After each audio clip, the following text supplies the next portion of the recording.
It's a major feat that our feet keep us upright as we age, but you may have noticed that they, like the rest of our body, have altered as we've grown older.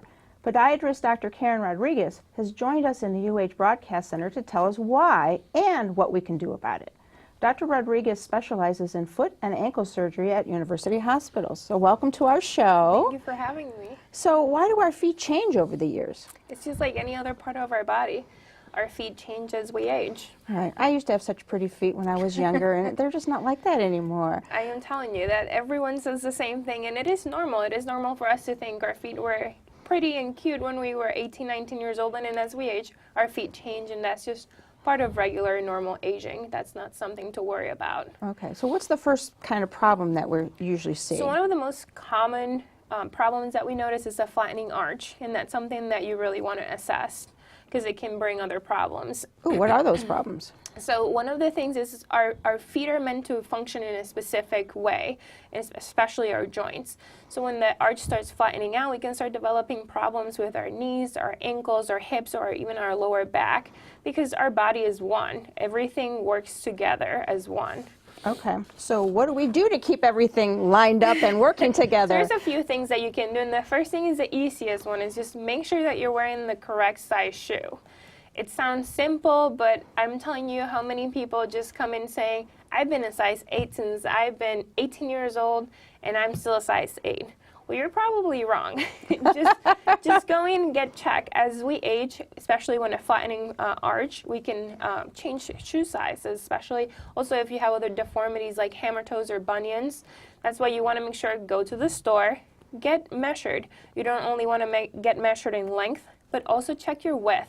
You want to make sure you're wearing the correct size shoe. Okay. Also, don't go in early in the morning. Wait later during the day when your feet are a little bit more stretched out to get measured. And always try on your shoes. That's something that for my male population is so hard. Just don't buy the shoe. Put it on. See how it feels, because all of manufacturers are different. So you want to make sure your shoes are fitting you properly. And the last thing would be just make sure that also the toe box is correct. Make sure that when you put your shoes on, that your toes are not all like on top of each other. Like those really pointy shoes? Yes, yes. You want to make sure that they're very comfortable, especially on the toe area, because that can avoid problems like developing blisters or developing calluses just by wearing a good fitted shoe. Okay, but sometimes the shoe isn't just enough, right? That's true. Just the shoe might not be the only solution. Sometimes we have to bring other things in. Something that we use very commonly, it's in arch support, or an orthotic, also known as an orthotic. And this is going to help us, especially with that flattening arch. And depending on the level of deformity, we might need over-the-counter, we might need custom orthotics, and that's where I would just say, I suggest just consult a podiatrist to see in which level you're at. Okay, and how about the other things you mentioned, like hammer toe and things like that? Do those get worse over time? Or? Oh, absolutely, they can. A toe deformity can get worse as we age. So if, let's say you notice that deformity at age 30, that deformity might be worse by the time you're 65, 70 years old. Something to keep in mind is that biomechanics play a role on that. Genetics play a role in that. So not necessarily will get painful, but the deformity can get worse, can look worse, if that makes sense. Something that you want to make sure it's, if it hurts, make sure you address it. Don't just ignore it. And then that's when a podiatrist will come in. But if it doesn't hurt, you don't need to fix it. That's the main thing to keep in mind. All right, great advice. You don't want your feet to fail you. So follow Dr. Rodriguez's advice for keeping them working and keeping you walking. Need help with that?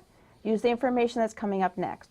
And my thanks to Dr. Rodriguez for keeping us on our toes about caring for our feet. Thank you for having me.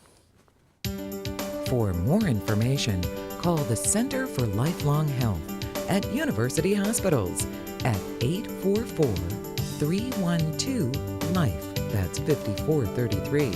Or visit www.uhhospitals.org/lifelonghealth.